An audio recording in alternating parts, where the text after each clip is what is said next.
I am किशोर कारसेकर। चलो आज हम बात करते हैं इंजीनियरिंग की जो रिमेनिंग प्रोसेस है उसके बारे में। अभी रिमेनिंग प्रोसेस क्या है कि हमारी लास्ट डेट 15 दिसंबर लास्ट डेट थी, लेकिन गवर्नमेंट ने कुछ स्टूडेंट्स के रजिस्ट्रेशन या कुछ डॉक्यूमेंट्स की प्रॉब्लम्स की वजह से उन्होंने डेट बढ़ा दी है। अभी वो डेट है 22 दिसंबर। ये लास्ट डेट है आपकी रजिस्ट्रेशन एंड ई वेरिफिकेशन की, या ई स्क्रूटनी अगर कुछ जनरेट होगी तो आप 22 दिसंबर तक आप कंप्लीट कर सकते हैं। तो रजिस्ट्रेशन एंड ई वेरिफिकेशन के बाद आपको क्या करना है आगे, ये मैं टोटल आपको इस वीडियो में पूरा इन्फॉर्मेशन देने वाला हूँ। इस वीडियो में हम प्रोविजनल मेरिट लिस्ट के बारे में पूरी इन्फॉर्मेशन लेने वाले हैं, बाद में फाइनल मेरिट लिस्ट के बारे में इन्फॉर्मेशन लेने वाले हैं, और बाद में जो आपका सीट मैट्रिक्स आने वाला है उस सीट मैट्रिक्स में आपको कैसा सीट मैट्रिक्स फॉलो करना है, उसमें कैसे कैसे चेंजेस मतलब न्यू चेंजेस कुछ आए हैं कि हम पूरा डिस्कस करने वाले हैं। बाद में आपका जो कैप राउंड प्रोसेस है, cap round first, cap round second, ये भी हम पूरा डिस्कस करने वाले हैं। और लास्ट में जो है हम इस प्रोसेस में जो भी इंजीनियरिंग के टॉप 10 महाराष्ट्र में जो कॉलेजेस है उसके बारे में डिस्कस कर रहे हैं। उस टॉप 10 कॉलेजेस में मैं आपको पूरा इन्फॉर्मेशन देने वाला हूँ। कॉलेज कोड क्या है, कॉलेज में कितनी ब्रांचेस है, कॉलेज का ईयर ऑफ इस्टेब्लिशमेंट क्या है, इवन ब्रांच का अलग से कोड क्या है और ब्रांच का अलग से ईयर ऑफ इस्टेब्लिशमेंट क्या है, ये मैं पूरा आपको डिटेल इन्फॉर्मेशन देने वाला हूँ इस वीडियो में। ओके, तो आपको ये वीडियो लास्ट तक अगर देखा आपने तो ही आपको बेनिफिट होगा, नहीं तो आपको कुछ बेनिफिट नहीं होगा। ओके, तो आप प्लीज़ ये वीडियो लास्ट तक देख लीजिए।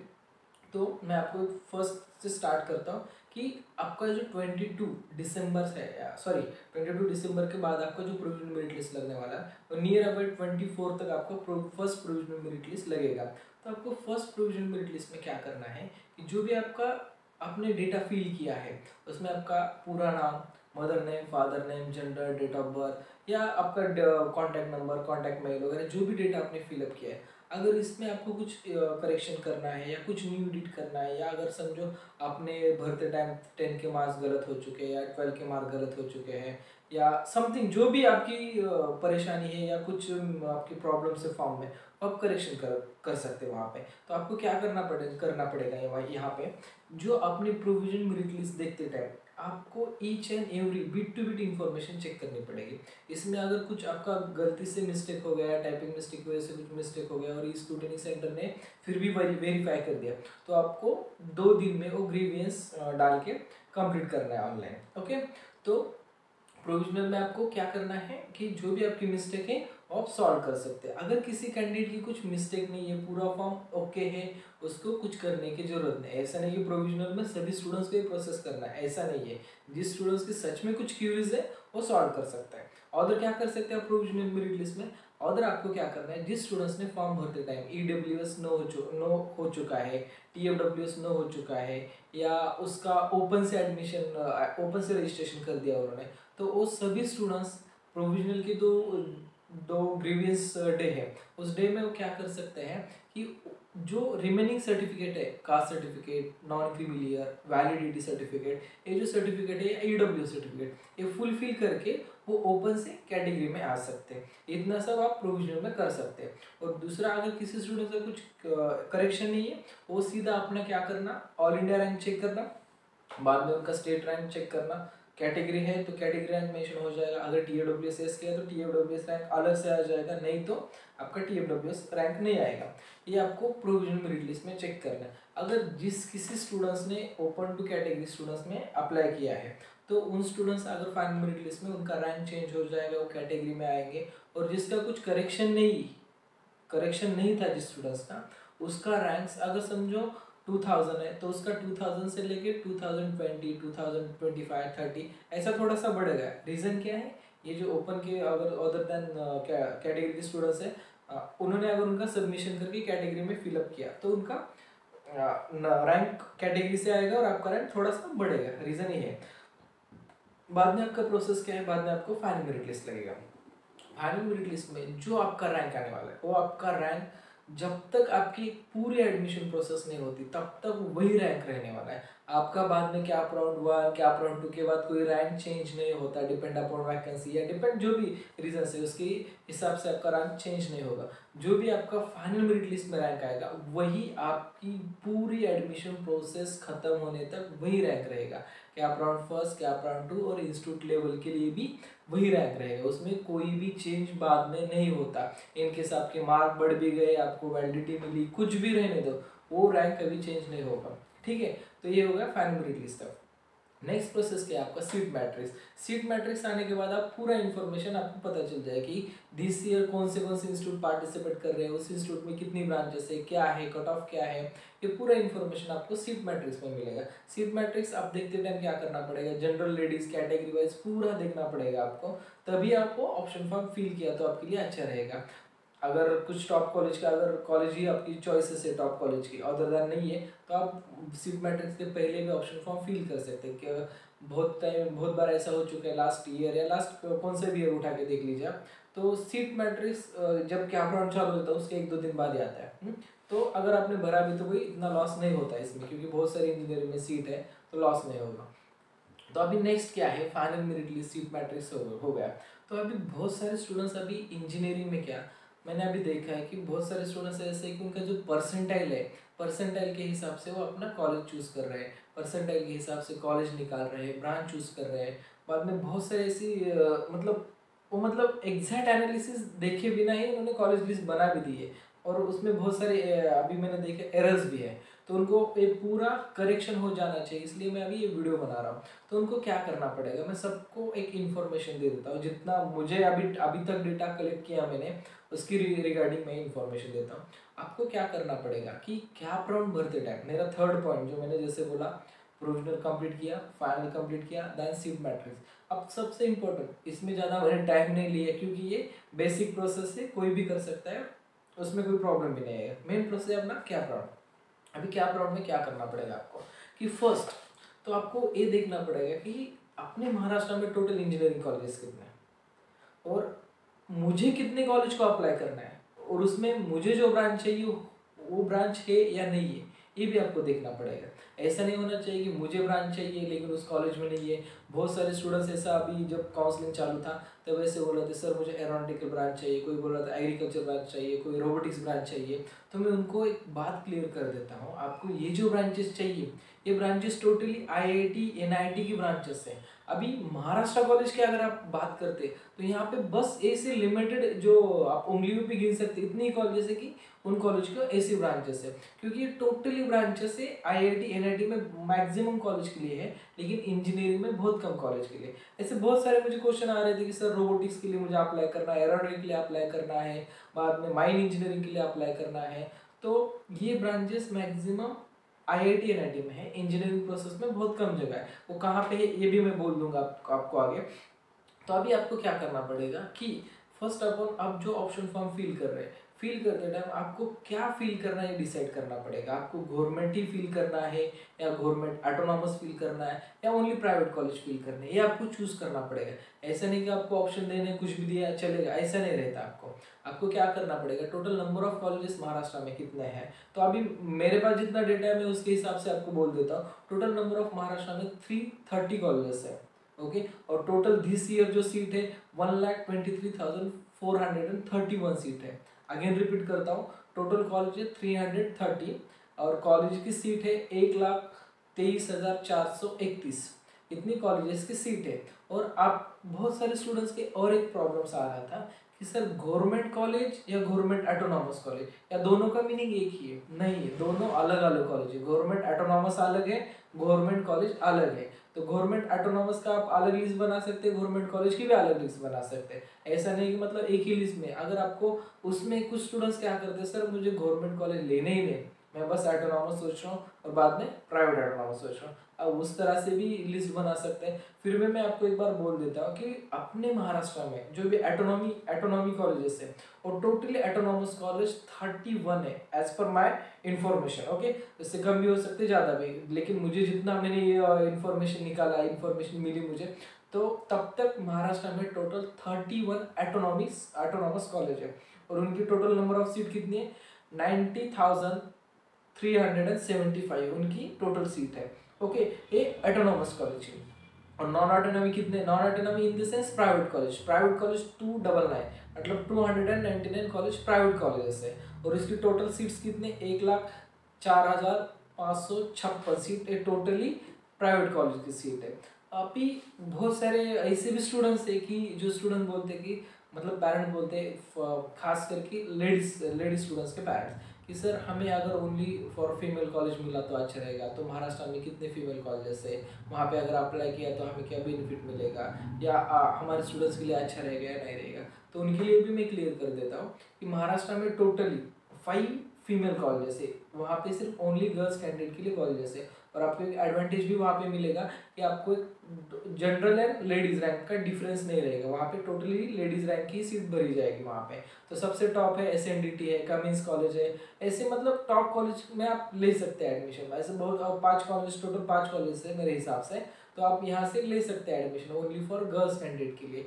मतलब ऐसा नहीं कि आपको सिर्फ ओनली बॉयज़ कॉलेज, मेरे अच्छे कॉलेजेस मैंने आपको बता दिए, इसके अलावा भी आपको अगर कौन से अदर कॉलेज ट्राई करने हैं तो आप कर सकते हैं। ऐसा नहीं कि मैं किसी पर्टिकुलर कॉलेज को प्रमोट कर रहा हूँ, ऐसा नहीं कि मैं मतलब एक ही कॉलेज का ये कर रहा हूँ रिकमेंडेशन, तो मैं सभी कॉलेज के लिए बता रहा हूँ, बस कि पूरा आपको इन्फॉर्मेशन देने के लिए। तो बाद में और एक प्रॉब्लम आता है जब स्टूडेंट्स लिस्ट बनाते हैं, ये हो गया government college, government autonomous college, private college, private autonomous. इसके अलावा भी और भी कुछ कॉलेजेस है इंजीनियरिंग प्रोसेस में महाराष्ट्र में, डिपार्टमेंट के कॉलेजेस है, यूनिवर्सिटी डिपार्टमेंट के भी कॉलेजेस है। ओनली मतलब ऐसा नहीं कि आप गवर्नमेंट ऑटोनॉमस हो गया प्राइवेट हो गया। इंजीनियरिंग प्रोसेस में यूनिवर्सिटी डिपार्टमेंट के भी बहुत सारे कॉलेजेस अपने प्रोसेस में आते हैं, उसके बारे में भी आपको सोचना पड़ेगा कि कौन सी यूनिवर्सिटी डिपार्टमेंट के अच्छे कॉलेजेस है, क्या है क्या नहीं, ये भी सोचना पड़ेगा। इसके हिसाब से भी आपको लिस्ट डिज़ाइन करनी पड़ती है। ऐसा नहीं कि बस लिस्ट ले ली, ये टॉप कॉलेज ले लिया, लेकिन मेरा रैंक क्या है, मेरे रैंक के हिसाब से कौन सा कॉलेज है, ये भी आपको देखना पड़ेगा। और ऐसे कुछ स्टूडेंट्स हैं जैसे कि जैन माइनॉरिटी, मुस्लिम माइनॉरिटी, ये स्टूडेंट्स को उनके सिर्फ माइनॉरिटी कॉलेज अप्लाई करना है, बराबर है। तो उनके लिए उनको सिर्फ उनके माइनॉरिटी के हिसाब से उन कॉलेज में जाना है। क्यों जाना है, क्योंकि अगर सच में वो माइनॉरिटी में तो उनको माइनॉरिटी के हिसाब से उनको अच्छे कॉलेज में सीट मिल जाए, क्योंकि माइनॉरिटी के लिए कुछ कॉलेज में 70% रिजर्वेशन है, कुछ में 60 है, कुछ में 50% रिजर्वेशन है, उसके हिसाब से भी आप कॉलेज चूज कर सकते हैं। अभी टोटल अपने महाराष्ट्र में कितनी माइनॉरिटी कॉलेजेस है, टोटल जितना मुझे डेटा कलेक्ट हुआ है उसके हिसाब से टोटली 59 माइनॉरिटी कॉलेजेस है महाराष्ट्र में, टोटल 59। आपको ये पता भी नहीं था ऐसा मुझे लगता है कि माइनॉरिटी कंसेप्ट क्या है और माइनॉरिटी कितने कॉलेज है। टोटल 59 माइनॉरिटी कॉलेजेस है और उसमें आपको 24,894 सीट मिलेगी आपको, उसमें सभी माइनॉरिटी आ जाएंगी, जितनी भी माइनॉरिटी आपकी जितने मैंने अभी रिसर्च किया वहाँ पे देखा जितने कॉलेजेस हैं, टोटल महाराष्ट्र में 12 माइनॉरिटी मतलब 12 माइनॉरिटी कॉलेजेस हैं,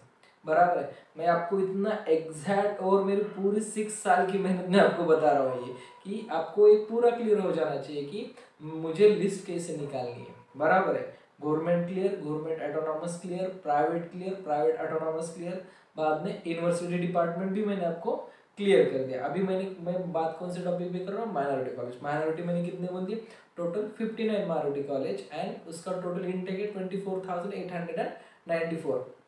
फिर भी अगर कुछ स्टूडेंट्स को माइनॉरिटी, तो मैं माइनॉरिटी भी आपको बोल देता हूँ, गुजराती माइनॉरिटी, सिंधी माइनॉरिटी। चाहे तो मैं आपको गुजराती माइनॉरिटी की एक कॉलेज है महाराष्ट्र में, बाद में गुजराती माइनॉरिटी के अदर देन जो ये जो है उसमें 5 कॉलेज आती है। बाद में गुजराती एंड जैन में एक कॉलेज आता है। बाद में हिंदी माइनॉरिटी के महाराष्ट्र में सबसे ज़्यादा कॉलेजेस है, 24 कॉलेजेस है। बाद में बहुत सारे स्टूडेंट्स को पता भी नहीं कि माइनॉरिटी का भी कॉलेज अपने महाराष्ट्र में। मलयालम माइनॉरिटी के 2 कॉलेजेस अपने महाराष्ट्र में। बाद में पंजाबी माइनॉरिटी का एक कॉलेज अपने महाराष्ट्र में। बाद में सिंधी माइनॉरिटी के 4 कॉलेजेस अपने महाराष्ट्र में। तमिल माइनॉरिटी का एक कॉलेज है। क्रिश्चियन माइनॉरिटी के 7 कॉलेजेस है। Jain minority 3 college. मुस्लिम माइनॉरिटी के लिए 9 कॉलेज है यहाँ पे, क्योंकि मेरे पास जो भी अभी स्टूडेंट्स है वहाँ पे मुस्लिम स्टूडेंट ज़्यादा है, तो मुस्लिम माइनॉरिटी के भी आपको अलग से आप ऑप्शन प्रायोरिटी ऊपर रख सकते हैं मुस्लिम। बाद में लास्ट है रोमन कैथलिक्स, उसका एक ही कॉलेज है अपने पूरे महाराष्ट्र में। तो आप माइनॉरिटी के हिसाब से भी अलग से लिस्ट बना सकते हैं। नेक्स्ट क्या है आपका सबसे इम्पोर्टेंट, कि बहुत सारे स्टूडेंट्स यूनिवर्सिटी प्रेफर करते हैं कि सर हमें मैक्सिमम बस पुणे यूनिवर्सिटी जाना है, बस मुंबई यूनिवर्सिटी जाना है, तो मैं वो यूनिवर्सिटी अगर देखे अपने महाराष्ट्र में, तो टोटल अपने महाराष्ट्र में 12 यूनिवर्सिटी है, 12 यूनिवर्सिटी अपने महाराष्ट्र में है। तो मैक्सिमम स्टूडेंट जो है, खास करके मराठवाड़ा, मैक्सिमम स्टूडेंट जाते हैं Pune university, after that Mumbai university, third one is Shivaji university, ऐसे जाते हो। नागपुर यूनिवर्सिटी में थोड़े बहुत कम ही स्टूडेंट जाते हैं, जैसे ग्रामदेव बाबा, अंकुश, रायसोनी के लिए ऐसे थोड़े से कम ही हो जाते हैं। अभी जैसे कि 2 साल से गवर्नमेंट कॉलेज स्टार्ट हो चुका है, तो अभी गवर्नमेंट की वजह से थोड़ा सा फ्लो मराठवाड़ा कैंडिडेट का वहाँ पे बढ़ चुका है। ओके, ठीक है। तो ये सब हो गए कॉलेजेस अदर माइनॉरिटी के हिसाब से, उनके ऑटोनॉमी के हिसाब से, प्राइवेट के हिसाब से। अभी हम नेक्स्ट चलते हैं कि लिस्ट बनाने की से। अभी ये सब इतना पूरा कॉलेज का आपको स्टडी करना पड़ेगा कि कौन सा कॉलेज सच में कौन सा। ऐसा नहीं होना चाहिए कि आपने कॉलेज भर दिया, आपको कॉलेज अलॉट हो गया, बाद में आपको पता चला कि नहीं यार ये ऐसा कॉलेज है वैसा कॉलेज है। तो बिफोर कैप राउंड भरने के पहले ही आपको ये सब क्लियर करके लिस्ट बनाना पड़ेगा, ठीक है। और मैं आपको ये टॉप 10 भी कॉलेज बताने वाला हूँ। तो अभी आपका क्या क्या क्लियर हो गया कि महाराष्ट्र की कॉलेज टाइप कैसे है, कोई कितनी यूनिवर्सिटीज़ है, कितने फीमेल के लिए कॉलेजेस है, बाद में कितने प्राइवेट है, ऑटोनॉमस है, यूनिवर्सिटी, ये क्लियर हो गया। अभी नेक्स्ट मैं आपको बताने वाला हूँ कि जो अपने महाराष्ट्र के टॉप 10 कॉलेजेस, और ऑप्शन फॉर्म भरते टाइम प्रिकॉशन क्या लेना है। प्रिकॉशन अभी क्या लेना है आपको, अगर आप ऑप्शन फॉर्म भर रहे हैं तो ऑप्शन फॉर्म भरते टाइम आपको फर्स्ट लिस्ट बनानी है। लिस्ट ऐसे बनाओ जहाँ पे मुझे जाना है और जो कॉलेज मुझे मिला तो मैं वहाँ पे एडमिशन ले सकता हूँ, एडमिशन लेके कॉलेज कर सकता हूँ। बस आप वही कॉलेज के बारे में सोचिए, अनअदरवाइज आप मत सोचिए। अगर आपका रैंक अच्छा है तो आप आपके रैंक के हिसाब से ही टॉप ऑर्डर से चूज कीजिए। अगर लोअर रैंक है तो आपको लोअर ऑर्डर का भी अब थोड़ा सा सोचना पड़ेगा। ऐसा नहीं कि मेरे फ्रेंड को 99% आए और मुझे 70, मैं जिसने मेरे फ्रेंड ने जो ऑप्शन भरा है मैं वही ऑप्शन भरूंगा, ठीक है। वो आपको करने की जरूरत नहीं, आपके रैंक के हिसाब से आपको अलग से लिस्ट बनानी पड़ेगी।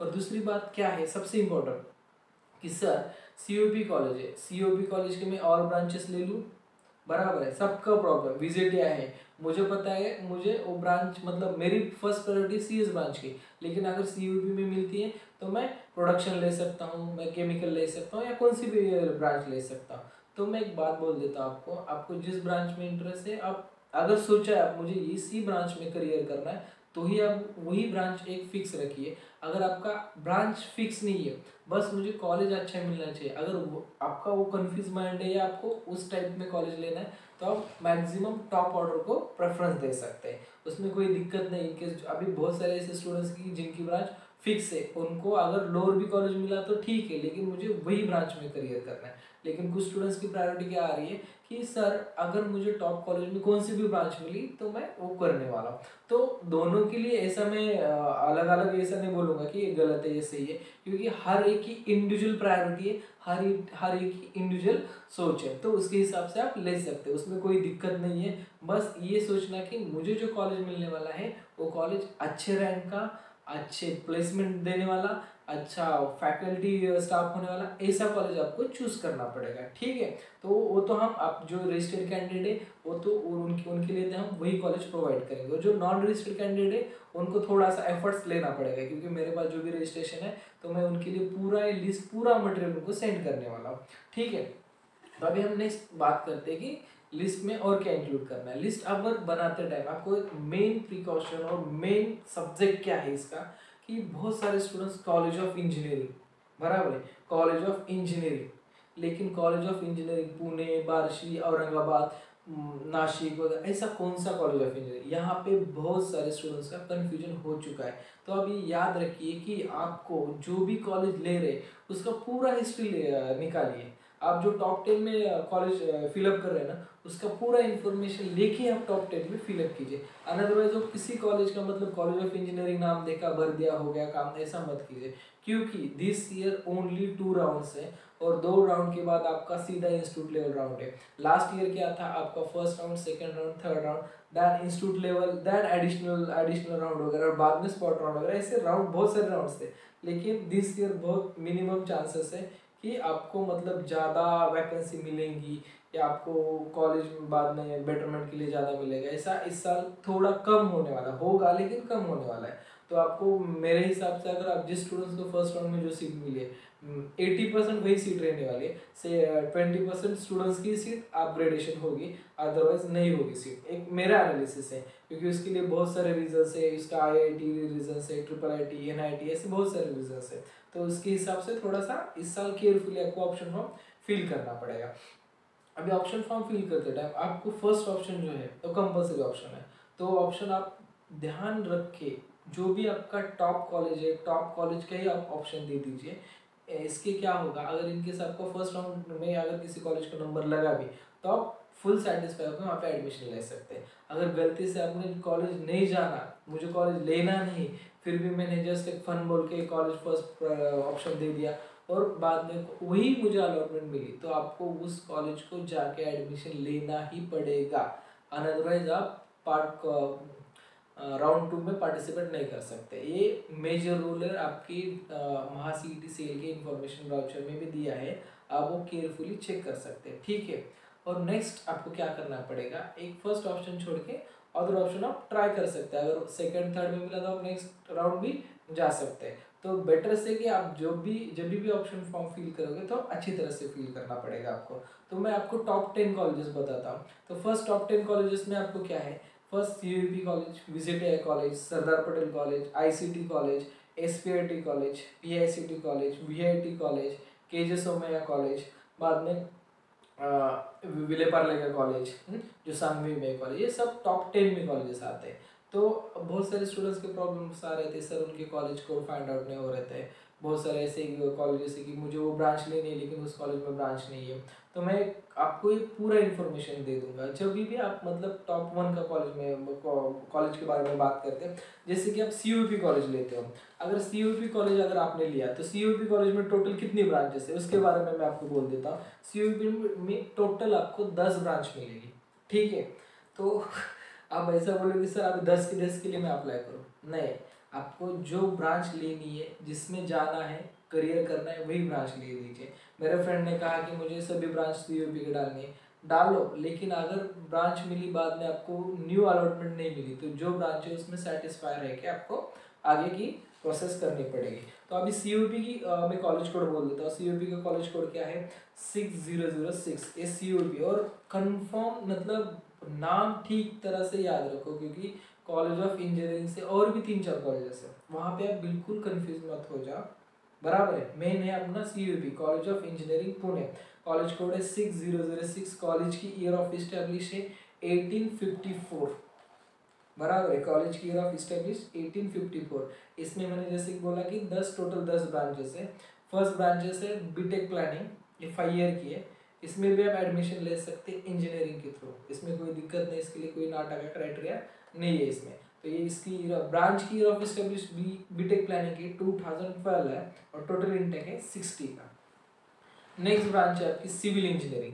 सिविल इंजीनियरिंग का ईयर ऑफ इस्टेब्लिशमेंट है, मैं कॉलेज ईयर ऑफ इस्टेब्लिश अलग है और आपका ब्रांच ईयर ऑफ इस्टेब्लिश अलग है। कॉलेज का ईयर ऑफ इस्टेब्लिश क्या है 1854 और जो सिविल ब्रांच है उसका ईयर ऑफ इस्टेब्लिशमेंट क्या है 1908। ओके, इसका ईयर ऑफ। और सभी CUEP में बस कंप्यूटर छोड़ के, कंप्यूटर का एक 120 इंटेक है और मैकेनिकल का 120, बाकी जितने भी ब्रांचेस है उनका सभी ब्रांच का 60 इंटेक है। और 2 साल पहले क्या हो चुका है CUEP में, 2 साल पहले इंफॉर्मेशन टेक्नोलॉजी ब्रांच थी लेकिन वो मर्ज कंप्यूटर में हो चुकी है, इसके लिए अभी वहाँ पे 120 का कोटा ओनली CS ब्रांच का है। IIT वहाँ पे आपको दिखाई नहीं देगी, लास्ट ईयर भी नहीं थी, दिस ईयर भी मेरे हिसाब से 99% नहीं होगी वहाँ पे।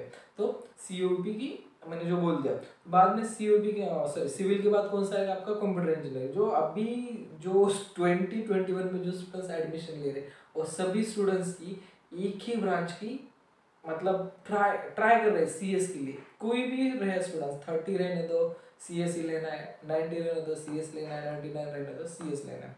ओके, ठीक है। तो मैं आज के वीडियो में मैं आपको CUEP कॉलेज के बारे में पूरा इन्फॉर्मेशन दे दूंगा। जो भी मैं अभी नेक्स्ट वीडियो बनाऊंगा मैं उस पर पूरी इन्फॉर्मेशन दे दूंगा, जैसे कि मैं अभी CUEP की दे रहा हूँ। फिर भी मैं आपको टॉप 10 कॉलेज रिकमेंड करता हूँ, एक बार आप नोट कीजिए जो कॉलेज मैं रिकमेंड कर रहा हूँ।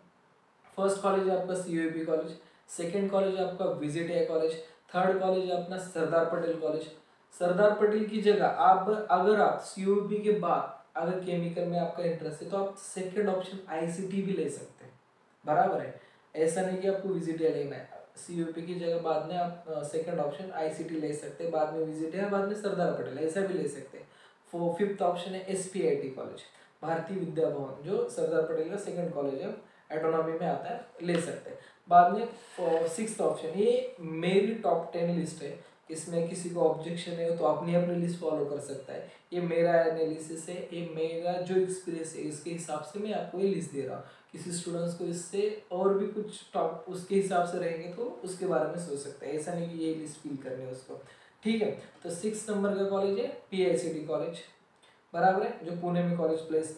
7 नंबर का कॉलेज है वालचंद, और कोई कुछ स्टूडेंट्स फर्स्ट यूपी लेंगे, विजिट लेंगे, बाद में वालचंद भी ले सकते हैं, लेकिन मेरे प्रोसेस में मैं जो टॉप 10 ऑर्डर है मैं इसके हिसाब से ले रहा हूँ, वालचंद है। तो बाद में 8 नंबर में वीआईटी आएगा, 9 नंबर में आपका केजी सोमैया मुंबई का कॉलेज आएगा, और 10 नंबर में संघवी विले पार्ले का कॉलेज आ जाएगा, ठीक है। ये अपने टॉप 10 कॉलेज से। अभी बात करते हैं सीयूपी कॉलेज के बारे में। जैसे कि मैंने पहले बता दिया है कि आपको सीयूपी कॉलेज का कोड है 6006, ओके। बाद में कॉलेज की ईयर ऑफ इस्टेब्लिश है 1854, टोटल कॉलेज की सीट्स हैं 630 सीट है, ओके। और नेक्स्ट उस कॉलेज में कितने टोटल नंबर ऑफ 10 ब्रांचेस है, ब्रांचेस कौन कौन से ये भी बोल देता हूँ मैं। उसमें बीटेक प्लानिंग है, सिविल है, कंप्यूटर है, इलेक्ट्रिकल है, ईएनटीसी है, आईटी है, इंस्ट्रूमेंटेशन है, मैकेनिकल है, मेटलर्जी है, और प्रोडक्शन इंजीनियरिंग, इतनी सारी ब्रांचेस है। और सभी ब्रांचेस मैकेनिकल और कंप्यूटर छोड़ के, मैकेनिकल का 120 इंटेक है और कंप्यूटर का 120, बाकी सभी ब्रांचेस का 60 का इंटेक है। टोटल नंबर ऑफ सीट कितनी है, 630 सीट है। और मैंने ब्रांच का भी एक बार आपको मैं ईयर ऑफ इस्टेब्लिश कॉल करता हूँ। अगर किसी को ईयर ऑफ इस्टेब्लिश, समझो क्या कुछ स्टूडेंट्स क्या करते हैं, समझो सीयूपी में जो ओल्ड ब्रांच है वो फॉलो करते हैं, अगर समझो वो सीयूपी और विजिटिया में कंपेयर कर रहे हैं तो विजिटिया की जो ओल्ड ब्रांच है वो फॉलो करते हैं। तो ईयर ऑफ इस्टेब्लिशमेंट भी बोल देता हूँ मैं आपको। बीटेक प्लानिंग का ईयर ऑफ इस्टेब्लिशमेंट है 2012, सिविल इंजीनियरिंग का ईयर ऑफ इस्टेब्लिश है 1908, बाद में कंप्यूटर इंजीनियरिंग का 1992, इलेक्ट्रिकल इंजीनियरिंग का 1932, बाद में इलेक्ट्रॉनिक्स एंड टेलीकम्युनिकेशन का 1948, और बाद में इंस्ट्रूमेंटेशन इंजीनियरिंग का 1956। सॉरी एक बात भूल गया, और आपका जो इंस्ट्रूमेंटेशन इंजीनियरिंग है, इंस्ट्रूमेंटेशन इंजीनियरिंग के लिए सीयूपी में 30 सीट है, मैं अभी लास्ट टाइम बोल के गया 60 सीट, लेकिन 30 सीट है इंस्ट्रूमेंटेशन के लिए। बाद में आपकी मैकेनिकल इंजीनियरिंग की ईयर ऑफ इस्टेब्लिशमेंट है 1954, ओके। और बाद में मेटलर्जी जो इंजीनियरिंग है उसकी इस्टेब्लिश है 1948, और उसका इंटेक है 60 का।